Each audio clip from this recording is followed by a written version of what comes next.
situated. We will go straight to questions for Coach Fisher. To your right, please. Coach John Wilson with KBTX in College Station. Can you update the status of Vernon Jackson, please? Yeah, Vernon, we're going through the medical process with him right now, still doing evaluation, so we'll know further here coming up pretty soon. Coach right here, second row. Hi, Coach. Clint Schweitzer, Great American Sports Network in Kansas City. Can you just talk about your transition from the ACC to the SEC? You've got 1 year under your belt, some wonderful people down in College Station. Just how that met your expectations being under the guise of the 12th man? Listen, College Station, Texas A&M in the 12th, it doesn't get any better. And I say that not just because I'm coaching there. I've been in a lot of places. And being to the SEC, I cut my teeth in the SEC. I was at Auburn for 6 years, LSU for 7. We had some great success at both places. I knew what to expect in the league. But Texas A&M provides you all the things you have to have. They have tremendous support from the administration and all phases, from the chancellor to the president to their athletic director, everybody involved, and they do the things you have to do. And then the 12th man is just, it's second to none. We know they're like, all right, what do we need to be successful, and how do we need to do it? And it's a great relationship we have, and it's a very unique place, and I love being there. Coach right here on the front row. Coach, how far has Kellen Mond come since you first got him? Well, I think maybe you want to ask him that, but I think a long way as far as how he approaches the game and understanding how to play the position of quarterback, not from just an X and O standpoint. I mean, his knowledge of the game has been tremendous. The conversations we have and his ability to see blitzes and protections and how to attack coverages and all those things. But I think from a standpoint of how to be the quarterback and the leader of the organization, from a standpoint of how much time do you spend with guys off the field, how he sets and works with the young players, and understand the psychological disposition to be able to compete at a high level, the ups and downs of everything that goes on. And I mean, he's a blast to be around. And listen, nobody works any harder than Kellen does. He's a tremendous, he puts the time in the film room and in the weight room and the conditioning and throwing. I mean, he does everything he has to do to be great. And he's one of those guys, as he's having success, he deserves every inch of it. Right here in the second row in the middle. Yeah, Coach, after last year's 7 overtime game, how many overtimes do you think you could possibly go to in one game? That was pretty amazing. Our guys were fresh. They felt like they'd go 3 or 4 more. We almost did. I'm just glad we come up with a final 1 2-point play that we had to have at the right time. So, but that was to be involved in that game was very iconic and something we'll always remember. It was one of the great games in college football history. Gentleman on the end of the front row, please. Right, you. Just go ahead and ask it. Jimbo, I'm sure you heard this statistic that Nick is 16-0 against former assistants. Just what's it going to do? I have never heard that. Okay. Kirby had a similar response. But just what is it going to take for a team to kind of knock Alabama off, and in particular Nick? A 60-minute football game. You got to play 60 minutes and play well and play well in the game. I mean, it's not going to be any brain surgery. It's believing you can win and go in and play in the game. I mean, they have a tremendous program, but you know they're a football team too that can have ups and downs. You have to go play a very good football game. That's what it's going to take because they have good players, they're well coached, and they expect to win. They've built a culture of winning. So and I'm not trying to be smart. I mean, that's literally what it's going to take. You got to go play a very good football game, expect to win, and make the plays when you have the opportunities. To your left, Coach. Hey, Coach, I know this is way down the line, but do you have any idea what it's going to feel like to go into Tiger Stadium as an opposing coach and coach against LSU? Well, I've actually done that, not as a head coach, but as an assistant coach when I was at Auburn. We played some epic battles there too. But it'll be fun. I mean, like I say, that's developing into one heck of a rivalry, and I have great respect for LSU. We had great success there. Both my children were born in Baton Rouge. They were born there, but it's a heck of an environment. I know this. I always liked going in there when they were behind me, and then against me. That's one of the toughest places to play in college football, and it'll be a fun, exciting, tough environment, no doubt. Right here in the camera bank. Go ahead. Coach, you've got a trio of guys from Montgomery, James Foster, Tank Jenkins, and Keyshawn Brown. Talk about the dynamic that they have with each other, and more specifically James and what you hope he learns from Kellen. Well, they're very close. Those guys are really close, and but all of them are doing well. Keyshawn's doing a really good job in the summer program. I heard Tanks was in our 2-deep, and James is in our 2-deep coming out of spring practice. Those guys are battling, but James is a very dynamic guy, and I think what he has learned so far, he's had great physical skills, but I think what he's learning from Kellen is how to prepare and how to mentally prepare and get yourself in position to play by not just getting in shape, but how to get in that film room and understand how to take advantage and learn from watching him prepare for games is the big thing I've seen, and that's the biggest difference from the first semester to the second semester watching him do it. James has a tremendous future. Right here in the front row. Jimmy Ott, ESPN Radio Baton Rouge. I was going to talk about the LSU series, but since we touched on that, trying to instill a physical component, rushing the football and stopping the rush was an issue before you got to A&M. Is that where it needs to be right now?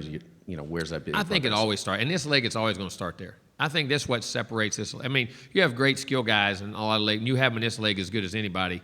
But the difference of the guys that put their hand in the dirt and the offensive, defensive line in this league it's just different from a top to bottom. And you have to have that physicality in this league if you're going to be able to do it. You want to throw it all day, but you better be able to run it because them guys up front on the other team, everybody's got guys that can rush.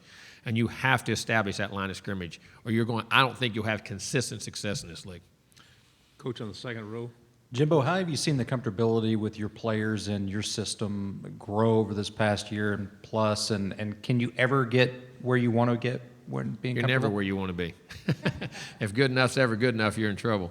But I do think from the questions they asked, the thing that excited me most about the off-season program, spring practice, and then going in was how they approached it.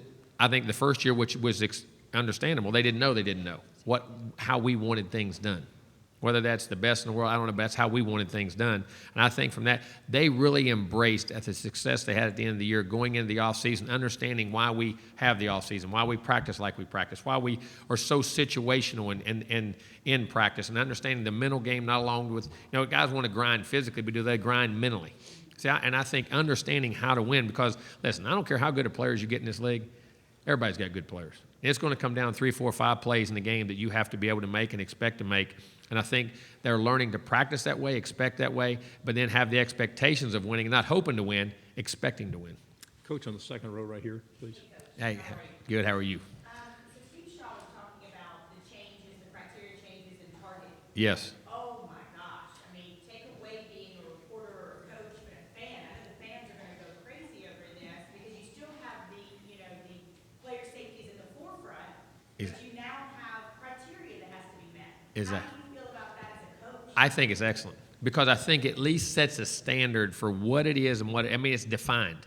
And I think once you define something, then you can coach something. I think it's hard to be consistent on how you coach and how you do things if you don't know the rules. And the part about it I like is before it had to be that if it was, if there wasn't reasonable doubt it wasn't, that they called it. I think because the penalty is so extreme, when you're talking about making guys sit games out now for excessive penalties, which I totally agree with, if you make sure that they're actually doing it. I think the new rule changes is outstanding in my opinion. I think Steve does a great job explaining it too. Coach on your left, the gentleman in the red shirt. Yes, sir. Back here, how do you feel about potentially facing Nick Starkel, and what kind of career do you think he can have at Arkansas? Listen, Nick, I have nothing but respect. I said this last year. We had 2 guys that I felt could have started. We happened to pick, Kellen won the nod and then played very well. But Nick is an outstanding player, has tremendous ability, has great arm talent. He's tough. He's mentally, he understands the game. He wants to be good. And he's a better person than he is a player. And I think he's one heck of a player. I have nothing but tremendous respect for Nick Starkel. And, I wish, you could keep him in there, but I understand. And it'd be tough. It's going to be very tough playing against because he's a heck of a player. Coach, second row of cameras up in the middle, please. Hey, Coach, right here. What improvements have you seen from linebacker Braden White, and how much do you think he'll contribute this upcoming season? Listen, he's the epitome of what you think of when you A&M. This guy, he has the word, I'm going to say basically as has to be. The word slow down or not be wide open is not on his agenda. And he's a brilliant player. He's a very intellectually smart. He understands the game, very instinctive. And, I mean, he gives every ounce and soul of himself, mentally and physically, on – I'm not going to say – I mean every practice, every workout, everything he does. And like I say, if everybody in our program works like Braden, we'll be tremendously successful.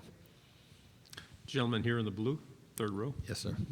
Coach, I wanted to ask you about 2 newcomers, Elijah Blades and DeMarvin Leal, and what you've seen from them to this point. Well, Leal, we got to see him a little bit because he came early. Then he tweaked the knee, and he's fine. Now he's back going full speed, and he get to go through spring. But you saw tremendous athleticism. You saw a guy that's big, athletic, can run, jump. I mean, I think he's going to be outstanding. I'll be shocked if he's not a tremendous player. You don't need to put too many expectations on a kid, but he has all the tools and is a workaholic. I mean, he gets it. He's very smart. Elijah Blades, I mean, I saw him briefly in the workouts before we left for for break. Can run, athletic, long, great ball skills, tremendous acceleration, can run. And our strength and conditioning guys say in the summer workouts he's been outstanding, been a leader and been a very hard worker. So I think he ought to have a big contribution, and I think DeMarvin will too. Coach, middle, 3 rows back. Hi, Coach. Hello, Simone, CBS 42 in Birmingham. I asked Kirby, and I also asked Jeremy, the biggest thing they took from their time under Coach Saban, something that they still use today. I know it's been a minute for you rather than for them, but what's something that maybe you still use that you learned from him at your time at LSU? I think Nick encompassed the whole program, and when I say from an organizational standpoint, how you organize things, but I thought in the forefront where he was ahead of a little bit of people, and I believe in it too, and I've said this for the last 10 years, I think one of the biggest issues we have in college athletics today is mental health. I truly believe that because I think the guys are facing unbelievable pressures that they've never faced before. And I think the ability to use psychologists, sports psychologists, and things early in our careers that we use a lot of the same people in that regard. And I think he was ahead of himself in that. And I've always believed that and kind of did that. But I think that was one of the things that I think he does a really good job of that I think that we still do and I believe in wholeheartedly because these kids are facing, because of this and the social media and expectations and the world we're in today, it wasn't like when we played. And everything you do is magnified, I'm going to say 1,000-fold. I know that sounds crazy, but I believe that. And I think the ability to let them, how to deal with the pressures of today and have release. Because I think, the thing we talk about with kids, and I think from this standpoint, I'm going off on another little tangent on my own, Bo. We want them all to be perfect. We want this. But where does a kid get to be a kid? Where does a kid get to that release of the pressure of not being under the microscope of everything he does? And he said, well, that's part of it. Well, wait a minute, it is part of it, but that kid still, his mind is still 18 years old or 17 years old or 19 years old. You have to learn to deal with that. And I think learning from the mental health side of that and learning to deal with that, I think was one of the biggest things. And I still use today exclusively. To your left, Coach, among the cameras. Hey, Coach, I guess you've known Scott Woodward about 20 years? I don't like the guy. Yes, a long time, since 2000 when I went to LSU. Yeah, you guys changed the culture in Baton Rouge and then he brought you to yes. Just your reaction of him going to LSU, and does that intensify this rivalry even more? Oh, it doesn't diffuse it, that's for sure. But I'm happy for him. He's going home. But I thought Scott did a tremendous job. I've always had tremendous respect for him as a person first, and he's done a great job. And his role when he was with Chancellor Emmert at the time, and Mark is now the president of the NCAA, when he was with us at LSU and as an athletic director, I think he's done everywhere he's been highly successful. And he has a great vision to see things and do things. And we have a great friendship and a great respect. And I love him, and I wish him success all but 1 week. Right here in the front row. Hey, Coach, Bruce Marshall, Sports Byline USA. Schedule question for you, but a little bit different. You got all these big games we know this year, and there's already that buzz about the Clemson game in week 2. Mm-hmm. But the challenge for you and your staff, the opening game, Texas State, they've got a new staff. They're coming in there with nothing to lose. We've seen Sun Belt teams come and do there's dangerous. No doubt. Tell the preparation for your team for that first game with the big Clemson game. And what I think, when you get your program to where you want it and how the guys think, your opponent has no face. You have a faceless opponent. You say that. And I know it's tougher to say, but there's a point they believe that. And they got to understand how they got to build off each and every week. And I think that's where we're at in our process, in the understanding that no matter who we play, there's a standard in which we have to hold them to in practice in the offseason. I think that comes from how we do things and how we make them practice. I think, listen, I believe this. Kids do what you let them get away with. And I think there's a standard in which you got to hold them to. And they say kids are different today. They're different unless you make them do it the old way. We're going to try to do that. Now, that's our challenge as coaches, and they have to buy into that. But if you want to be a great program and win, it doesn't matter who you play. It's how you play. And I think you have to build that, and that's part of our culture that we preach daily. And I think if you want to play well that second game, you have to play well the first game. And I think you build off of that, and that's our approach. But is it a challenge? Yes, because kids and any time think up and down. But Texas State can, anybody can beat you, and everybody has players across this country. Yeah, Coach, how have you seen Justin Madubuike emerge as a leader with all the losses in the front seven? And do you have any specific examples? Well, I think Madubuike, first of all, he kind of came out of nowhere last year. He played a little bit. No one realized how good he was. When we got there, we were in love with him, and they thought he played great. But not only that, I think the first thing it's making him have to play is the people around him. Trey Brown is an outstanding player. Jaden Peavy is playing his tail off inside. He's a big-time player, too. And I think if he knows if he he even breathes wrong, somebody's going to pass him up. But I think he's understanding, and I in fact, I had talk today about, or you want to win the SEC, you want a national championship, you want to be a first, or you want to be in the Hall of Fame. I mean, there's a mentality of getting those guys who have that ability to look past just making it. Now, I want to be the best there ever was, and I think that's the thing that got to continue to drive you, and I think that's where he's at. He's learning how to drive and work and learn the off-field things just like he is on the field. When he gets on the field, he plays his tail off, and he does now, but learning how to everything he does, and that's our process with him now. Like all those guys that have been there, that everything you do has to have a championship quality to it because it sends a message. It creates a habit of who you are because who we are is what our habits say we are and what we do daily, myself included. We all are. We have this image of what we are. Well, look at what we do daily. That's who we really are because that's your habits and how you think. And I'm trying to get him to think like that, not think like a great player, think like a champion. Great players can come and go. You want a championship mentality. There's a very few percentage of people in this world that truly can embrace it and engulf it. Same row, Coach. Third row on the end, please. You have your hand up. Yes, ma'am. So just based on the experiences from last season, what would be the biggest improvement that we've seen from your team this year that you've maybe seen in the offseason? I think, first of all, embracing the grind. I think they understand after the success we had at the end of the year, the little run we had of why we do the things we do, and that, I'm not just going out there to put work in.